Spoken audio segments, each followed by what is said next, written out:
Update 2. Your card has been declined. My wife was mid-flight to Paris with her boyfriend. After lying that she's going for a business trip, 75 Ks was charged to my account.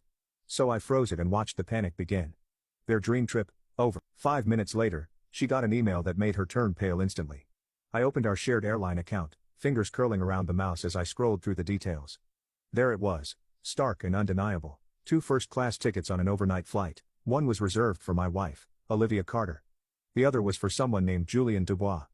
My throat tightened at the name. I had seen him once at a charity gala, sharp tuxedo, smooth confidence and a gaze that lingered on Olivia's laughter longer than courtesy demanded. Jim Buddy, she'd called him. Back when we were building our life together, when our dreams were aligned like carefully drawn plans, now his name shimmered on the screen like a neon sign. Accomplice, interloper, usurper. The plane had left New York's tarmac 4 hours ago. Now it soared above the ocean, cutting across time zones and drawing her farther from everything we had built. I traced its path until the tracker marked its descent toward Charles de Gaulle.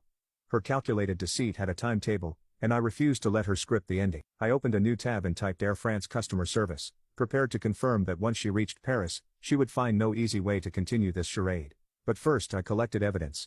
I clicked on the itinerary PDF, downloaded it and saved it in a folder labeled Evidence Olivia. There was something deeply methodical about compressing her betrayal into a neat subfolder on my desktop, as if digital organization could tether her misdeeds to something tangible.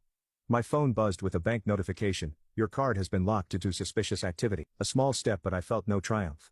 Instead I sensed that our marriage was as weightless as that jet above, drifting beyond reach. I closed the notification with a swipe and opened the flight tracking app on my phone as well. It showed altitude, speed, estimated arrival data points that now felt intensely personal. I imagined her in that cabin, the soft hum of engines vibrating through the seats, the gentle dimming of cabin lights. Somewhere in the darkness she was with him, sharing champagne, brushing shoulders, whispering words that had once been reserved for me. My chest constricted at the thought.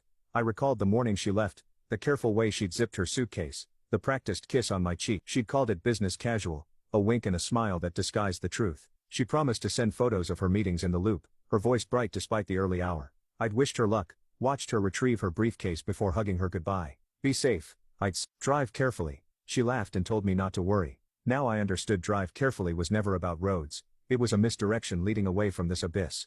Everything she said disguised itself as normalcy, cloaking the sharp edges of deceit. I minimized the airline tab and opened our shared messaging app. We had a goo chat with close friends, work colleagues, neighbors, the occasional cousin. Surely she would message me from the airport lounge in Chicago, delighted by some small perk or new acquaintance. Instead I saw nothing. No I'm here, no can't wait for dinner Wednesday, no hint of her existence except the lifeless dot on the map. That absence was deafening. It echoed in the empty chat window and in the hollow space beside me on the couch where her warmth used to settle like a tether to home. The plane was scheduled to land in 30 minutes.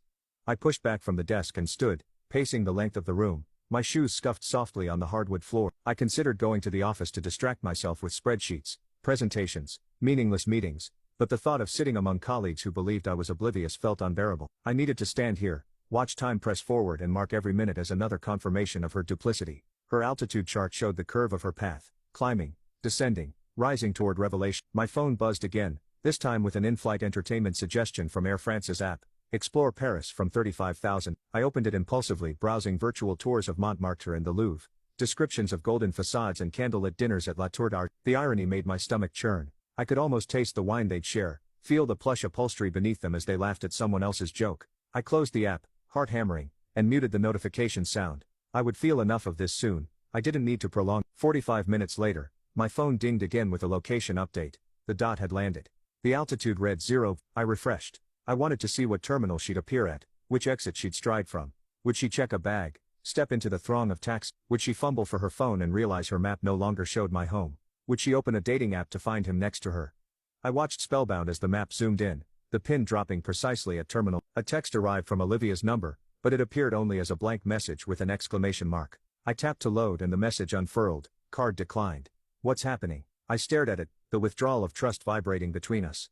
The trifling panic in her words, the exasperation. She sounded like someone who'd simply misplaced a credit card. I didn't reply. Instead I opened the banking app and confirmed the freeze. There it was, all transactions declined. Beneath it a message, please contact your bank. She had no idea what was coming, but I switched back to the flight tracker, and saw a new line appear. On foot. A small walking person icon shimmered near baggage claim. She was moving through the airport, probably toward customs. Carefree, unaware she'd been cast out of my financial light. I paused before replying to her text, Calibrating my next move. This was my awakening as much as hers, my realization that the woman I loved had been planning her escape, and my chance to respond not with hysteria but with precision. I tapped out 2 words, call. A single blue checkmark blinked beneath the unsent text, a silent witness to my fury and restraint. I locked my phone and slipped it into my pocket.